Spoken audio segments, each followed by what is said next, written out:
আলহামদুলিল্লাহি ওয়া কাফা ওয়া সালামুন আলা ইবাদিহিল্লাযীনা ইসতাফা মা বা'দ ফাআউযু বিল্লাহি মিনাশ শাইতানির রাজীম বিসমিল্লাহির রহমানির রহিম। জামিয়া মাদানিয়া ইমদাদিয়া মাদ্রাসার উদ্যোগে পঞ্চম বার্ষিকী ওয়াজ মাহফিলের আজকে দ্বিতীয় দিন অর্থাৎ শেষ দিনে উপস্থিত তাওহীদি জনতা, আজকে মাহফিলে সভাপতির আসন অলংকৃত করেছেন অত্র ইউনিয়নের সুযোগ্য সন্তান বেমর্তা ইউনিয়নের ভারপ্রাপ্ত চেয়ারম্যান জনাব মোহাম্মদ কামাল হাওলাদার। আজকের মঞ্চে অনেক উলামায়ে ইকরাম উপস্থিত রয়েছেন। অত্র মাদ্রাসার প্রতিষ্ঠাতা শিক্ষক মণ্ডলী, হাফেজদের তত্ত্বাবধানকারী ব্যক্তিবর্গ, মঞ্চে বাংলাদেশ জামায়াত ইসলামী বেমর্তা ইউনিয়নের সম্মানিত সভাপতি হাফেজ ইউনুস ভাই উপস্থিত আছেন। আমার সঙ্গে আগত বিভিন্ন ব্যক্তিবর্গ, অত্র এলাকার গণ্যমান্য মুরব্বিয়ান ইকরাম, পর্দার আড়ালে মা ও বোনেরা, এই অঞ্চলের যুব সমাজ, সবাইকে আমার পক্ষ থেকে আন্তরিক সালাম ও মোবারকবাদ জ্ঞাপন করছি। আসসালামু আলাইকুম ওয়া রাহমাতুল্লাহি ওয়া বারাকাতুহু। আল্লাহ রাব্বুল আলামিনের দরবারে আমরা কোটি কোটি শুকরিয়া আদায় করি যে আল্লাহ সুবহানাহু ওয়া তাআলার অশেষ মেহেরবানিতে আমরা কোরআনের ফুল বাগানে বসার সুযোগ পেয়েছি,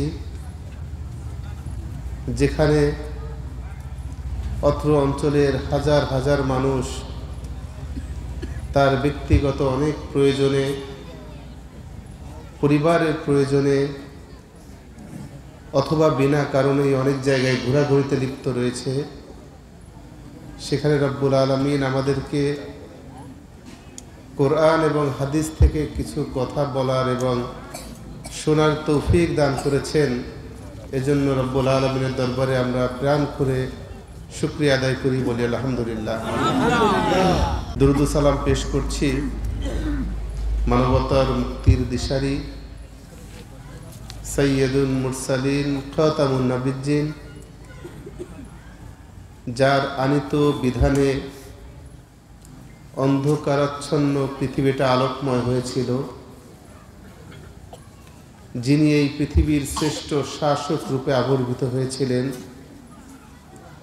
যিনি আমাদের সবচেয়ে বড় শিক্ষক হিসেবে আবির্ভূত হয়েছিলেন, যার আদর্শের মধ্যে কোনো গুণ ছিল না, কোনো ভুল ছিল না, কোনো ত্রুটি ছিল না। আমরা সেই মহামানবের প্রতি দুরূদ ও সালাম পেশ করি। সবাই বলি মুহাম্মাদুর রাসূলুল্লাহ সাল্লাল্লাহু আলাইহি ওয়াসাল্লাম। তাদের জন্য দোয়া করছি যাদের জীবনের সবচেয়ে বড় সম্পদ,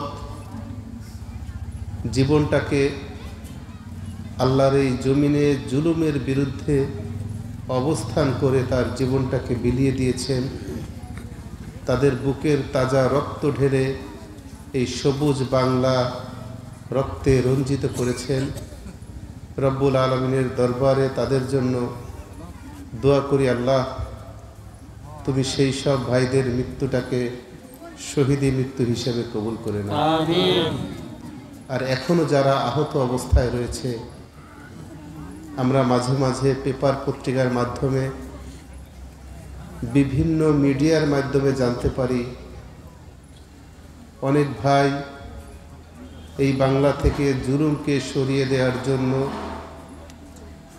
সেই আন্দোলনে অংশগ্রহণ করে কারো হাত হারিয়েছে, কারো পা হারিয়েছে, কারো চোখ হারিয়েছে, কোনো কোনো মানুষের শরীরের মধ্যে এখনো শতাধিক বুলেটের স্প্লিন্টার লক্ষ্য করা যায়। কেউ পঙ্গু হয়ে পরিবারের বোঝা হয়ে জীবন কাটাচ্ছে। কোনো পরিবারের ছোট বাচ্চা, নাবালক বাচ্চা, তাকেও জীবন দিতে হয়েছে, যে বাচ্চাদেরকে হারিয়ে পরিবারটা দিশেহারা। আমরা আল্লাহ রাব্বুল আলামিনের কাছে তাদের জন্য দোয়া করি, রব্বুল আলামিন যারা আহত হয়েছে, এখনো অসুস্থ রয়েছে, তুমি তাদেরকে দ্রুত সুস্থ করে পরিবারের কাছে ফিরিয়ে দাও। তাদের যত অভাব হয়েছে, যত অভাব দেখা দিয়েছে, সমস্ত অভাব তুমি তোমার গায়েবী খাজানা দ্বারা পূরণ করে দাও। সম্মানিত ভাইয়ের, আজকে আমরা সারা বাংলায় কোরআন এবং হাদিসের কথা বলার পরিবেশ পেয়েছি। এটা আল্লাহর কাছে শুকরিয়া আদায় করতে হয়। এজন্যই দীর্ঘ বছর বাংলাদেশের যে অঞ্চলেই হোক না কেন, কোরআনের মজলিস, সিরাত মাহফিল, তাফসির মাহফিল, ওয়াজ মাহফিল, ইসলামী জলসা করার জন্য রাষ্ট্রের অনুমতির প্রয়োজন ছিল। ঠিক না ভাইরা? আজকে আপনারা এখানে আয়োজন করেছেন, অনুমতি প্রয়োজন হয়েছে? কোরআনের কথা বলবো, কোরআনের কথা শুনবো, আমি যে মুসলমান, আমার মুসলমানিত্ব পাকাপোক্ত করার জন্য ইসলাম সম্পর্কে জ্ঞান আহরণ করব, জ্ঞান বিতরণ করব, সেখানেও যদি রাষ্ট্রযন্ত্রের কাছ থেকে অনুমতির প্রয়োজন হয়, আর সেই দেশটাকে যদি মুসলিম দেশ হিসেবে পরিচয় দেয়, এটা আমাদের একটি লজ্জার বিষয় হয়ে দাঁড়ায়। সুতরাং আল্লাহ তাআলা আমাদেরকে সুযোগ দিয়েছেন আল্লাহর এই জমিনে আল্লাহর দ্বীন প্রচার এবং প্রতিষ্ঠার জন্য, কথা বলার জন্য আর কখনো কোনো অনুমতির প্রয়োজন হবে না। আমার মনে পড়ে, আমি কয়েকদিন আগে প্রশাসনের কাছে গিয়েছিলাম, তখন তাদের সঙ্গে কথা হচ্ছিল তাফসির মাহফিল সম্পর্কে অনুমতি প্রসঙ্গে। স্পষ্ট ভাবেই বলে দিয়েছেন 5 তারিখের আগের কথা আর আমাদেরকে বলে লজ্জা দিবেন না। বাংলাদেশ মুসলিম দেশ, এখানে ওয়াজ মাহফিল চলবে, আবার অনুমতি চাওয়ার প্রয়োজনটা কি আছে? আর কোনো প্রয়োজন হবে না। আল্লাহ শুকরিয়া করেছি, যদি 5 তারিখের পরিবেশ বাংলাদেশে না ঘটতো, তাহলে এই ধরনের কথা তাদের কাছ থেকে কি আমরা আশা করতে পারতাম? পারতাম না। 5 তারিখের ঘটনায় কারো কারো মনে বেদনার উদ্রেক ঘটতেই পারে, স্বাভাবিক, কিন্তু সার্বিকভাবে আমরা বিশ্বাস করি অবশ্যই বাংলাদেশের মুসলিম ইসলামের জন্য, বাংলাদেশের মানুষের জন্য, শান্তিপ্রিয় মানুষের জন্য সব থেকে বড় নিয়ামত হিসেবে 5 তারিখ সংগঠিত হয়েছে বাংলাদেশে। সম্মানিত উপস্থিতির জন্য আমরা আল্লাহর শুকরিয়া আদায় করেই আমাদের আলোচনা শুরু করতে চাই। রব্বুল আলামিন আমাদের অনেক মেহেরবানি করে, যত্ন করে, ভালোবেসে একটি সম্ভ্রান্ত মুসলিম পরিবারে জন্মগ্রহণ করিয়েছেন। আমরা নিজেদেরকে মুসলমান হিসেবে পরিচয় দিতে গর্বিত অনুভব করি। কারণ আমাকে যদি একজন মানুষ অমুসলিম বলে, বেঈমান বলে, তাহলে আমার অন্তরে আঘাত লাগে। আমরা নিজেদেরকে মুসলমান পরিচয় দিতে আমাদের পছন্দ হয়, আমাদের ভালো লাগে, এবং আমাদের আবেগের জায়গা হচ্ছে একটি মুসলিম পরিবারের সন্তান। আমি নিজে একজন মুসলিম দাবি করি। সম্মানিত ভাইরা, আমার বক্তব্যটা এখানে আল্লাহ রাব্বুল আলামিন মুসলমান হওয়ার জন্য ইমানদারদেরকে সুনির্দিষ্টভাবে কিছু কথা বলে দিয়েছেন। আল্লাহ তাআলা পবিত্র কোরআনে বলেছেন, ইয়া আইয়ুহাল্লাযীনা আমানুত্তাকুল্লাহা হাক্কা তুকাতিহি ওয়া লা তামুতুন্না ইল্লা ওয়া আনতুম মুসলিমুন। আল্লাহ তাআলা বলছেন, তোমরা যারা ঈমান গ্রহণ করেছো, তোমরা নিজেদেরকে যারা ঈমানদার দাবি করো, ও ঈমানদারেরা, তোমরা আল্লাহকে ভয় করো যেমনি ভাবে ভয় করা উচিত। সাদাসিধে ভয় না। আমরা ভয় বলতে অনেক রকম ভয় বুঝি। সন্তানরা তার পিতামাতাকে ভয় পায়, স্কুলের ছাত্ররা তাদের ওস্তাদ, শিক্ষক, হুজুর, মাস্টার, টিচারদেরকে ভয় পায়। সমাজের সাধারণ মানুষগুলো, সহজ সরল মানুষগুলো সন্ত্রাসীদেরকে ভয় পায়। এরকম ভীতিকর অবস্থা আমাদের মধ্যে আছে নাকি নেই? আমরা সাধারণত পুলিশ প্রশাসন, র্যাব, বিজিবি, আর্মি এটা দেখলেও আমাদের মনের মধ্যে একটা ভীতিকর অবস্থা তৈরি হয়। সমস্ত ভীতিকে, ভয়কে একত্রিত করার পরেও যে আল্লাহ তাআলা একটু আগে আমাকে বলে দিলেন, ও ঈমানদারেরা তোমরা আমাকে ভয় করো যেমনি ভাবে ভয় করা উচিত। সন্তান পিতামাতাকে যেভাবে ভয় পায় তেমন ভয় না, ছাত্ররা শিক্ষককে যেমন ভয় পায় তেমন ভয় না, এই সমাজের মানুষগুলি প্রশাসনকে ভয় পায় তেমন ভয় না, সহজ সরল মানুষরা সন্ত্রাসীদের ভয় পায় তেমন ভয় না। এই ভয়টা একটা অন্তরের মধ্যে ভয়, ভালোবাসার ভয়। অন্য অন্য ভয়ের সঙ্গে ভালোবাসার সংমিশ্রণ কম থাকে, কিন্তু আল্লাহ তাআলা যে ভয়ের কথা বলেছেন এই ভয়টা হচ্ছে ভালোবাসার ভয়। এই ভয়ে যদি আপনি ভীত না হন, সমাজের অন্যরা আপনাকে আঘাত করতে পারে, রব্বুল আলামিন সাথে সাথে আপনাকে হয়তো আঘাত করবে না। এই ভয়টা হচ্ছে আবেগের ভয়। এই ভয়ে ভীত হয়ে আপনি আমি আল্লাহর আনুগত্য করতে পারবো, আল্লাহর অনুসরণ করতে পারবো। আল্লাহ তাআলা যে বিধান দিয়েছেন সেই বিধানগুলো মানার মধ্যেই রয়েছে এই ভয়ের সার্থকতা। এ কারণে শুধুমাত্র আমরা কথায় কথায় শুনি, ভয় করি। আমরা মানুষ অনেক সময় বলে থাকি, আমি পৃথিবীর কাউকে ভয় পাই না আল্লাহ ছাড়া। আমরা বলি না এই কথাটা, আল্লাহ ছাড়া আমি কাউকে ভয় পাই না, শুধুমাত্র আল্লাহকেই আমি ভয় পাই। এই কথা বলেই সে ইসলামের বিধিবিধানের বাইরের একটি কাজ করছে। আল্লাহ ছাড়া কাউকে আমি ভয় পাই না এই কথা বলেই সে একটি অন্যায় কাজ করছে। যদি কোনো মানুষ আল্লাহকে ভয় করতে পারে তাহলে কি সে অন্যায় করতে পারে? পারে না। যদি কোনো মানুষ আল্লাহকে ভয় করতে পারে তাহলে সে আল্লাহর অনুসরণের বাইরে যেতে পারে না। যদি কোনো মানুষ আল্লাহকে ভয় করতে পারে তাহলে আল্লাহ তাআলা যে নবীকে অনুসরণ করতে বলেছেন এই নবীর আদর্শের বাইরে কোনো আদর্শের পথে সে চলতে পারে না। যদি ইসলামের অনুসরণের বাইরে গিয়ে কোনো মানুষ বলতে চায় আমি আল্লাহ ছাড়া কাউকে ভয় পাই না, সে বড় একটি প্রতারক এবং মিথ্যাবাদী হিসেবে খ্যাত হবে। সুতরাং যদি আমরা বলে থাকি যে আমরা আল্লাহকে ভয় করি, শুধুমাত্র এই পৃথিবীর কাউকে ভয় পাই না, তাহলে এই ভয় পাওয়ার মানেই হচ্ছে আল্লাহ তাআলার নির্ধারিত পরিসীমার মধ্যে আমার জীবনটাকে চালাতে হবে। তাহলেই হবে যথাযথ ভয় করা উচিত, যেটা আল্লাহ বলেছেন আল্লাহকে ভয় করো যেমনি ভাবে ভয় করা উচিত। দ্বিতীয়বার বলেছেন তোমরা মুসলমান না হয়ে কবরে এসো না। কাদেরকে উল্লেখ করে বলেছেন আল্লাহ? ইয়া আইয়ুহাল্লাযীনা আমানু, সমস্ত মানুষদেরকে বলেননি, বলেছেন যারা ঈমান গ্রহণ করেছে। আমরা যারা নিজেদেরকে ঈমানদার দাবি করি, আমরা ঈমানদার দাবি করার আগে আমরা দাবি করি আমরা সবাই মুসলমান, তাই না?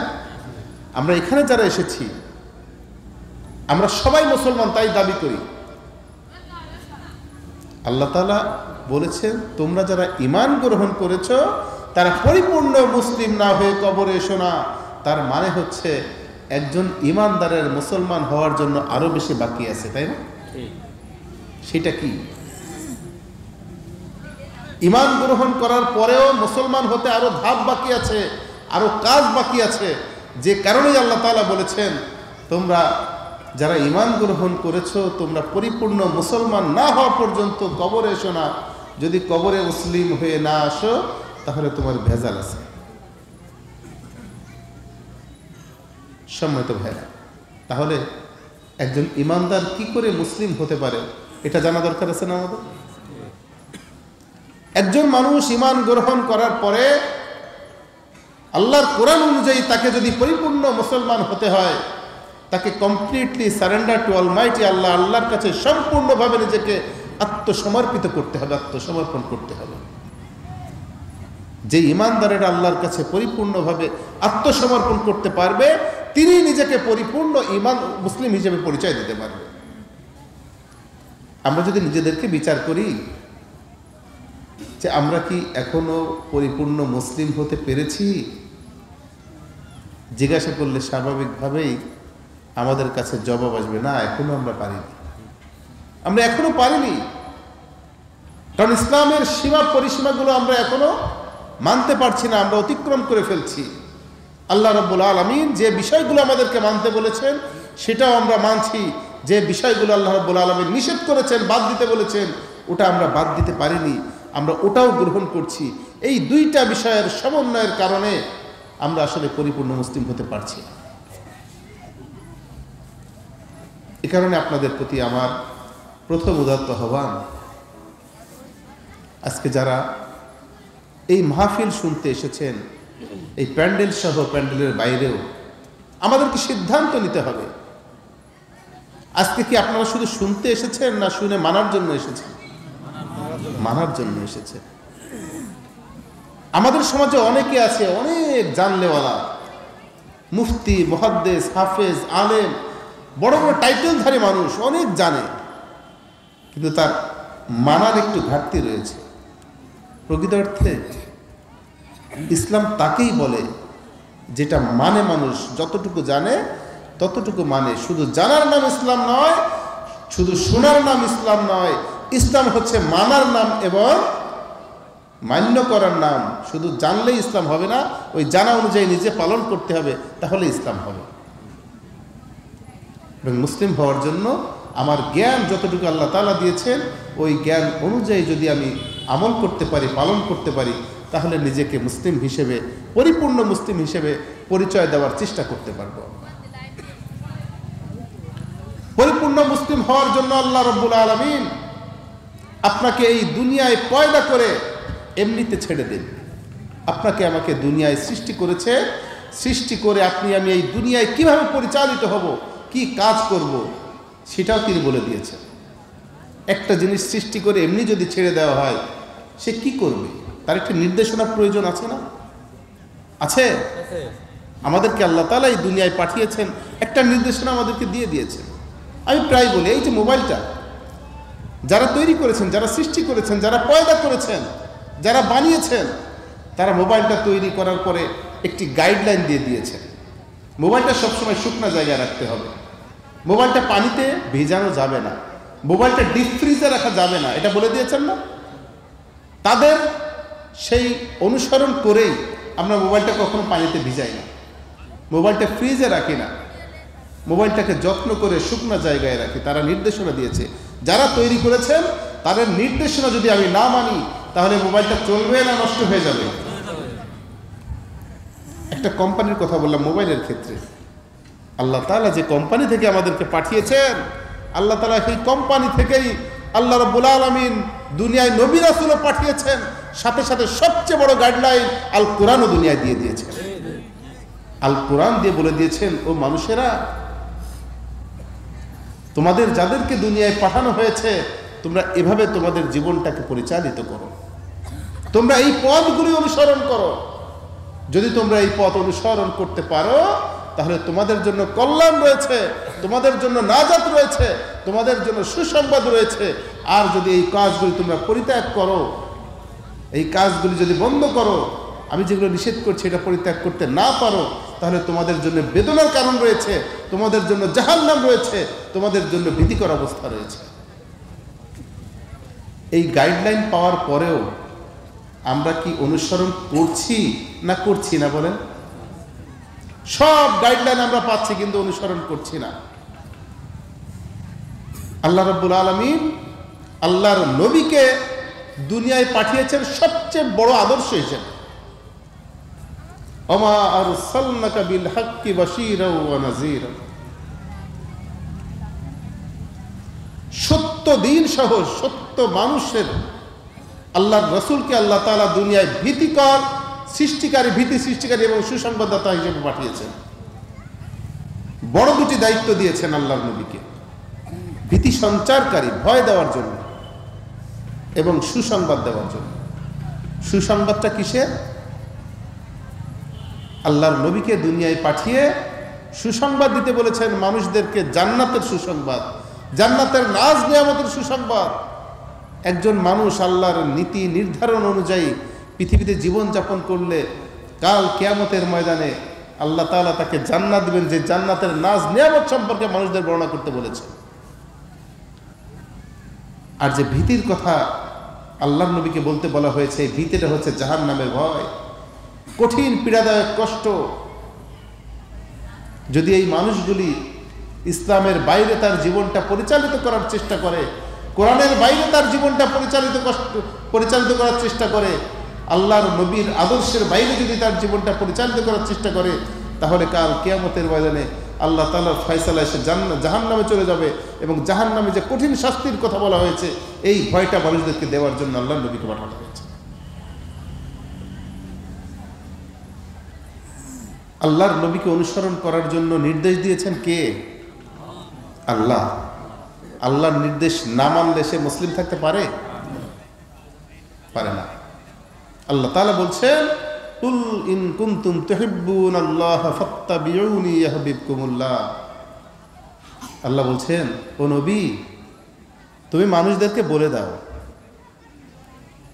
তোমরা যদি আল্লাহকে ভালোবাসতে চাও তাহলে এই নবীর অনুসরণ করো, রসুলের অনুসরণ করো। আর যারা তোমরা রসুলের অনুসরণ করতে পারবে, আল্লাহ রাব্বুল আলামিন তাকে আপন করে নেবেন, তাকে প্রিয় করে নেবেন, তাকে মহব্বত করবেন। আল্লাহ তাআলা যদি কাউকে আপন করে নেন, কাউকে প্রিয় করে নেন, কাউকে মহব্বত করেন, তাহলে তার কি আর চিন্তার কোনো কারণ আছে? আমরা কি আল্লাহর ভালোবাসা চাই না? আল্লাহর মহব্বত চাই না? আল্লাহর ভালোবাসা, আল্লাহর মহব্বত আমরা চাই। এবং আল্লাহ বলছেন, যদি আমার ভালোবাসা তোমরা পেতে চাও তাহলে তোমরা অনুসরণ করো কার?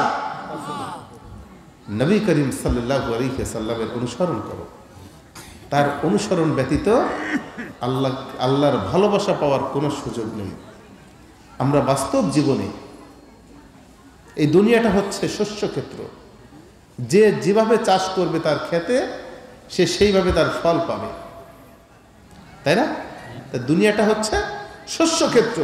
এই শস্যক্ষেত্রে তার জীবনটা যেভাবে পরিচালিত করবে, যেভাবে চাষ দিবে, ঠিক সেরকম ফলই আখিরাতে আল্লাহ তাআলা তাকে দান করবে। এই দুনিয়ায় কিভাবে জীবনটা পরিচালিত করতে হবে তা রব্বুল আলামিন আল্লাহর রসুলের জীবনী থেকে আমাদেরকে শিখিয়েছেন। আল্লাহর নবীকে আল্লাহ তাআলা যে কারণে দুনিয়ায় পাঠিয়েছেন, আপনাকে আমাকে কি ভিন্ন কারণে পাঠিয়েছেন না একই কারণে পাঠিয়েছেন? একই কারণে পাঠিয়েছেন। আমরা হচ্ছে প্রতিনিধি, খলিফা। ইন্নী জাইলু ফিল আরদি খলিফা। আমরা হচ্ছে প্রতিনিধি। প্রতিনিধির কাজ কি? আমরা ইংলিশ শব্দটা ভালো বুঝি, প্রতিনিধি, রিপ্রেজেন্টেটিভ। আমাদের এলাকায় আছে না, ওষুধ কোম্পানির রিপ্রেজেন্টেটিভ, একটি সার কোম্পানির রিপ্রেজেন্টেটিভ, একটি কেমিক্যাল কোম্পানির রিপ্রেজেন্টেটিভ, কসমেটিক্স কোম্পানির রিপ্রেজেন্টেটিভ, আছে না এরকম? প্রতিনিধি। ইংরেজিতে রিপ্রেজেন্টেটিভ, বাংলায় প্রতিনিধি, আর আরবিতে খলিফা। আমরা হচ্ছে প্রতিনিধি, খলিফা, রিপ্রেজেন্টেটিভ। কার পক্ষ থেকে এসেছি? আল্লাহর পক্ষ থেকে আমরা খলিফা হিসেবে এসেছি। খলিফার দায়িত্ব কি? মনে করেন এই টিস্যু বক্স একটা কোম্পানির প্রোডাক্ট, এই কোম্পানির খলিফা একজন বাগেরহাটে এসেছে। এটা হচ্ছে বসুন্ধরা কোম্পানি।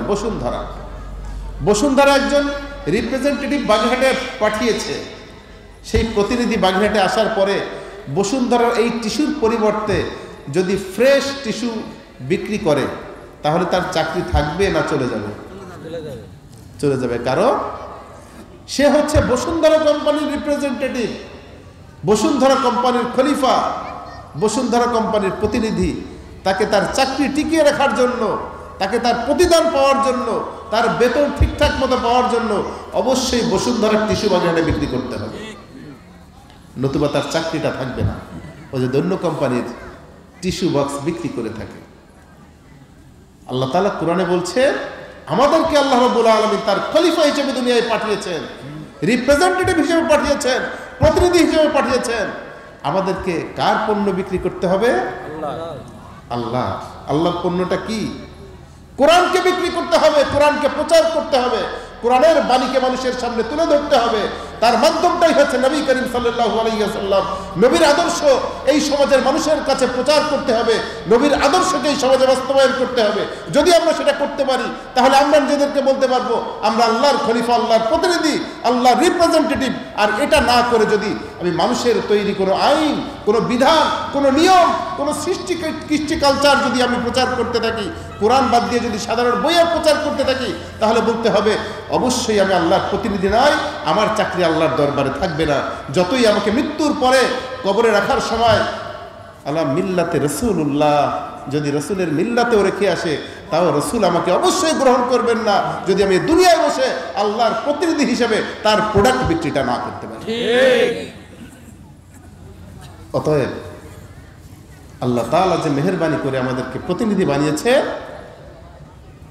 সেই প্রতিনিধিত্ব টিকিয়ে রাখার জন্য, প্রতিদান পাওয়ার জন্য, নিজের চাকরিটা প্রস্তুত করার জন্য অবশ্যই আমাদেরকে আল্লাহ তাআলা যেটাকে প্রোডাক্ট হিসেবে পাঠিয়েছেন, কোরআন, আল্লাহর নবী, আমাদেরকে কোরআন এবং আল্লাহর নবীর বাইরে কোনো কিছুকেই গ্রহণ করার কোনো সুযোগ আমরা যেন না পাই। আল্লাহর নবী দুনিয়ায় যে বিষয়টা প্রচার করেছেন, প্রতিষ্ঠা করেছেন, আপনার আমারও সেই দায়িত্ব আছে না? বিদায় হজে আল্লাহর নবী যে কথাটি বলে গিয়েছেন, ও মানুষেরা, তোমরা কখনো লাঞ্ছিত বঞ্চিত হবে না, তোমরা কখনো অপমানিত হবে না, তোমরা কখনোই ঠকে যাবে না যদি আমার পরে তোমরা আল্লাহর কোরআন এবং আমার সুন্নাহকে আঁকড়ে ধরতে পারো, তোমরা কখনোই পিছিয়ে পড়বে না। কিন্তু আমরা বর্তমানে কি দেখছি? বর্তমানে দেখছি বিশ্বে সবচেয়ে বেশি লাঞ্ছিত এবং বঞ্চিত জাতি হচ্ছে যারা আমরা মুসলিম। কারণ হচ্ছে একটাই, সেটা হচ্ছে আমরা সঠিকভাবে কোরআন হাদিসের চর্চা করতে পারছি না, নিজেদের জীবনটাকে কোরআন হাদিস অনুযায়ী সাজানোর চেষ্টা করছি না, নিজেরা ইসলামকে ধারণ করতে পারছি না। আমাদের সবচেয়ে বড় নেতা যে মুহাম্মদ রাসূলুল্লাহ, তার আদর্শকে বাস্তবায়নের জন্য ঝাঁপিয়ে পড়তে পারছি না। এই জন্য আপনাদেরকে আমি উদাত্ত আহ্বান জানাই, আমরা যেন নিজেদেরকে মুসলিম পরিচয় দিতে যেমন ভালো লাগে, ঠিক তেমনি ভাবে আল্লাহর নবীর আদর্শটা যেন আমাদের ব্যক্তি জীবন, পারিবারিক জীবন, সামাজিক জীবন, প্রাতিষ্ঠানিক জীবন, ব্যবসায়িক জীবন, সর্বোচ্চ রাষ্ট্রীয় জীবনে আমরা যেন বাস্তবায়ন করতে পারি। আল্লাহর কাছে সেই তৌফিক কামনা করি। এটা কি শুধু মুখে মুখে না, বাস্তবে? আল্লাহর নবীকে আল্লাহ তাআলা দুনিয়ায় পাঠিয়ে আরো একটা কথা বলে দিয়েছে, হুয়াল্লাযী আরসালা রাসূলাহু বিল হুদা ওয়া দীনিল হক লিইযহিরাহু আলাদ দীনি কুল্লিহি ওয়ালাউ কারিহাল মুশরিকুন।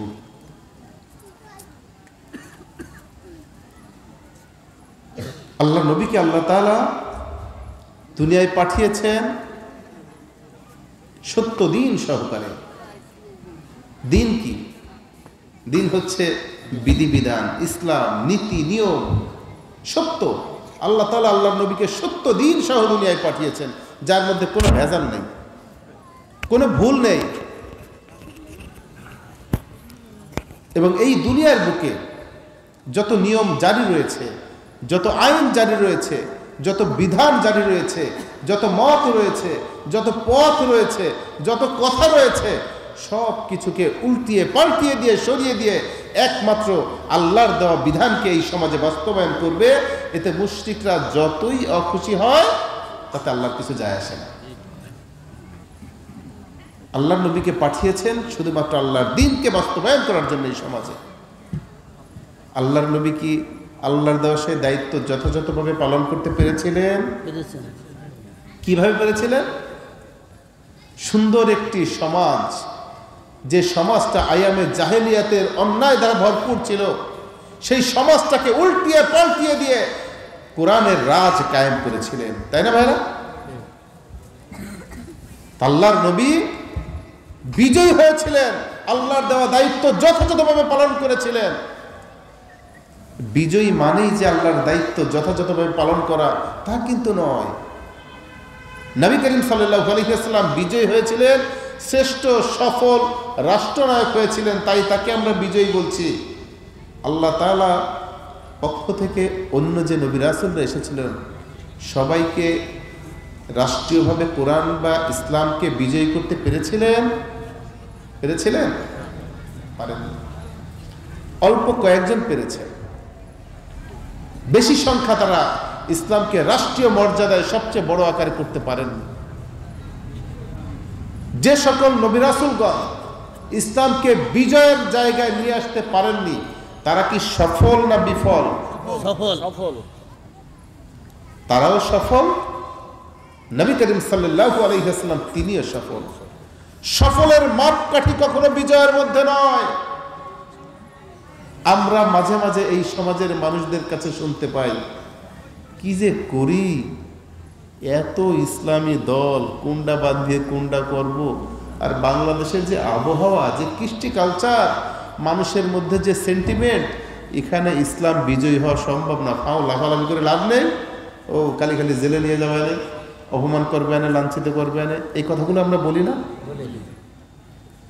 ফাও ইসলাম নিয়ে লাভ নেই। বাংলাদেশের মানুষের মধ্যে যে পরিবেশ, সেই পরিবেশ অনুযায়ী এত তাড়াতাড়ি ইসলাম বিজয় সম্ভব না। সুতরাং কোনোভাবে নিজের জীবনটা পার করি। মূলত ইসলাম বিজয়ের মধ্যেই নিজের সফলতা নয়, নিজের সফলতা হচ্ছে ওই বিজয়ের জন্য নিজেকে সামিল করে দেওয়া, প্রচেষ্টা করা, এটাই হচ্ছে সফলতা। কারণ অন্য নবী রাসূলগণ যারা ইসলামী সমাজ গঠন করতে পারেননি, তারা চেষ্টা করেছেন 900 বছর ধরে চেষ্টা করে করে জীবন যখন সায়ান্নে মৃত্যুবরণ করবেন তাকিয়ে দেখে মাত্র গুটি কয়েক মানুষ ইসলাম গ্রহণ করেছে। তাকে কি বিফল বলা যাবে? আমার উপর যে দায়িত্ব, খলিফার যে দায়িত্ব দিয়েছেন, আমি শুধুমাত্র সেই দায়িত্ব পালন করব। কোনো মানুষ ইসলামের পথে আসুক চাই না আসুক, আমি আমার দায়িত্ব পালনটা করার কারণেই আমি আল্লাহর দরবারে একজন সফল মানুষ হিসেবে পৌঁছে যাব। সুতরাং আপনাদের দায়িত্ব, আমার দায়িত্ব কি আর কি বলা লাগবে?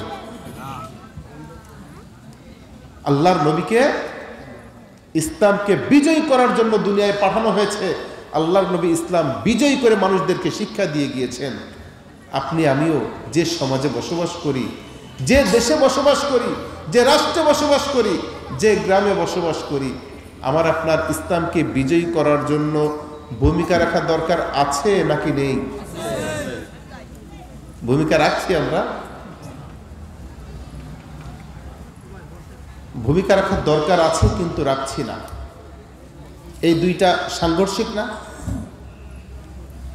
আমি বিশ্বাস করি, মনে প্রাণে বিশ্বাস করি, সবচেয়ে বড় সংবিধান হচ্ছে কোরআন। পৃথিবীতে যত সংবিধান আছে, যত নিয়ম আছে, যত নীতি আছে, যত রুলস আছে, সব মধ্যে সবচেয়ে বড় হচ্ছে কোরআন। কোরআন বিজয়ী হলে আমি বিশ্বাস করি সমাজে শান্তি ফিরে আসবে, আমার পরিবারে শান্তি ফিরে আসবে, আমার দেশে শান্তি ফিরে আসবে। এটা আমি মনে প্রাণে বিশ্বাস করি, করি না? তাহলে কোরআন বিজয়ের জন্য যদি আমি চিন্তা ভাবনা না করি, যদি প্রচেষ্টা না করি, তাহলে আমার ওই বিশ্বাসের জায়গার কোনো গুরুত্ব আছে? আমি যেটাকে মনে প্রাণে বিশ্বাস করি সেই কাজে আমাকে লেগে পড়তে হবে, ঝাঁপিয়ে পড়তে হবে, তাহলে আমার ওই বিশ্বাসটা সার্থকতা হবে। এজন্য আপনাদের কাছে উদাত্ত আহ্বান জানাই, যে সমাজে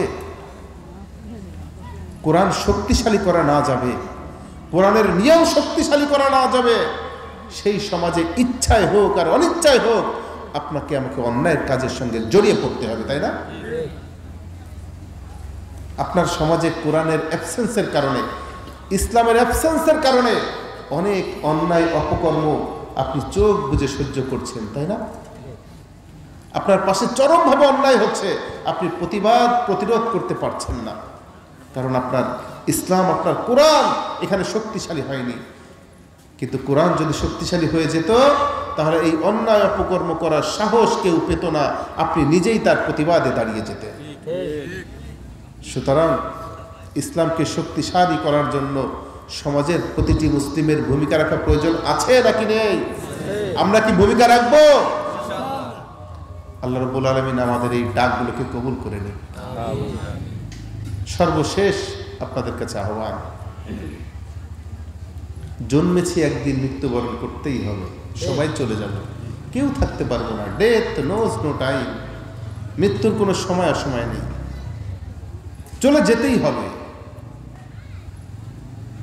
আল্লাহর নবী বলেছেন এই আদম সন্তানের কোনোদিন প্রয়োজন শেষ হবে না। পৃথিবীর সবও যদি তাকে দেওয়া হয় তারপরেও তার একটা চাওয়া সব সময় থাকবে। আদম সন্তানের চাওয়া কোনোদিন শেষ হবে না, প্রয়োজন কোনোদিন শেষ হবে না। একটা আসবে আর একটা প্রয়োজন দেখা দেবে, এমনি স্বাভাবিক দেখি। ছোটবেলায় মনে হতো যদি পিতামাতা একটি সাইকেল দিত আমার আর কিছু লাগতো না, এই সাইকেলটাই আমার জন্য সবচেয়ে বড় প্রয়োজন পূরণের, এটাই শ্রেষ্ঠ। সাইকেল পেলাম, যখন একটু বড় হলাম তখন মনে হলো সাইকেল টাইকেল না, একটা মোটর সাইকেল হলে আর কিছু লাগতো না, আর কোনো চাওয়া পাওয়া নেই, আব্বা আমার একটা মোটর সাইকেল কিনে দেন, আমার আর কিছু লাগবে না। মোটর সাইকেলও দিল। এখন এমন জায়গায় এসেছে এখন গাড়ি না হলে আর হয় না। গাড়ি হলে খুব ভালো হতো, জীবনে যদি একটু গাড়ি হতো, আর কিছু নাই। গাড়িটা যখন হয়ে যেত তখন সুন্দর একটা বাড়ি যদি হতো। মানে এই যে চাওয়া, এটা কোনোদিনই মানুষের শেষ হবে না, মৃত্যুর আগ পর্যন্ত মানুষ চাইতেই থাকবে। আল্লাহর নবী খুব চমৎকার একটি হাদিস বলেছেন, সেটির সারমর্মটা এই, দুনিয়ার মানুষ সব থেকে একটি জিনিসের প্রতি আকর্ষণ যখন থাকে, সেই আকর্ষণের কারণে অন্য সব কিছু সে বলে যায়। সেই আকর্ষণটা হচ্ছে দুনিয়া প্রীতি, সেই আকর্ষণটা হচ্ছে দুনিয়া প্রীতি, দুনিয়ার প্রতি মহব্বত, দুনিয়ার প্রতি ভালোবাসা। দুনিয়ার প্রতি যে মানুষের ভালোবাসা যত বেশি, সেই মানুষ আখিরাতকে তত বেশি ভুলে যায়, ইসলামকে তত বেশি ভুলে যায়, নবীর আদর্শকে তত বেশি ভুলে যায়, ইসলামের বিধিবিধান তত বেশি ভুলে যায়। ভালোবাসা মারাত্মক। এই জন্য দুনিয়ার প্রতি ভালোবাসা কমাতে বলেছেন, আখিরাতের প্রতি ভালোবাসা বাড়াতে বলেছেন। দুনিয়ার প্রতি ভালোবাসার ছোট্ট একটা নমুনা আপনাদেরকে দিব মাত্র। ভালোবাসা কি? একটা ভালোবাসা অনেক ভালোবাসাকে ছাড়িয়ে যায়। আপনার আমার সন্তান বা আত্মীয় ক্লাস 10, 11, 12 পড়াশোনা করে কলেজে, কোনো কারণেই সম্পর্কে গড়িয়ে গেল, সম্পর্কে জড়িয়ে পড়ল একটা ছেলের সঙ্গে বা একটা মেয়ের সঙ্গে। সম্পর্কের বয়স মাত্র 7 দিন অথবা 30 দিন অথবা 1 বছর। গভীর সম্পর্ক যখন ছেলে মেয়ের মধ্যে হলো, ভালোবাসা তৈরি হলো, এই মাত্র 6 মাস, 1 মাস বা 1 বছরের সম্পর্ক 20টা বছর ধরে যে পিতামাতা ভালোবাসা দিয়ে বড় করলো, তার চেয়ে বেশি গুরুত্ব পায় মাঝে মাঝে না পায় না? পিতামাতা, সম্পদ, টাকা পয়সা, অঢেল বাড়ি সব কিছু রেখে দিয়ে একটি ছেলে একটি মেয়েকে নিয়ে উড়াল দিয়ে চলে যায়, একটি মেয়ে একটি ছেলের সঙ্গে উড়াল দিয়ে চলে যায়। একটা ভালোবাসার কাছে দুনিয়ার সব কিছু সে হারিয়ে ফেলতে চায়, সব কিছুর কিছুতেই সে গুরুত্ব দেয় না। এই হচ্ছে ভালোবাসা। মানে এমন ভালোবাসা, একটা ছেলে একটা মেয়েকে ভালোবাসা করে দুনিয়ার সব ভালোবাসা সে বাদ দিয়ে দেয়। ছেলের ভালোবাসা, মেয়ের ভালোবাসা, পিতার ভালোবাসা, সম্পদের ভালোবাসা, সব কিছু ছেড়ে দেয়। ঠিক তেমনি ভাবে আমাদের ভালোবাসাটা দুনিয়ার প্রতি এমন হয়েছে যে ভালোবাসার কারণে আমরা আল্লাহর ভালোবাসা, রসুলের ভালোবাসা, ইসলামের ভালোবাসা, দ্বীনের ভালোবাসা সব কিছু ভুলে যাচ্ছি। আপনাদের প্রতি আহ্বান, আমরা যেন এই দুনিয়ার প্রেমে না পড়ে, দুনিয়ার ভালোবাসায় না জড়িয়ে একটু আখিরাতের চিন্তা করি। কারণ ওই যে বলেছি, মৃত্যু আমাদের সবাইকে গ্রহণ করতে হবে, এই পৃথিবী ছেড়ে চলে যেতে হবে। সুতরাং আমি আলোচনা দীর্ঘায়িত করতে পারছি না।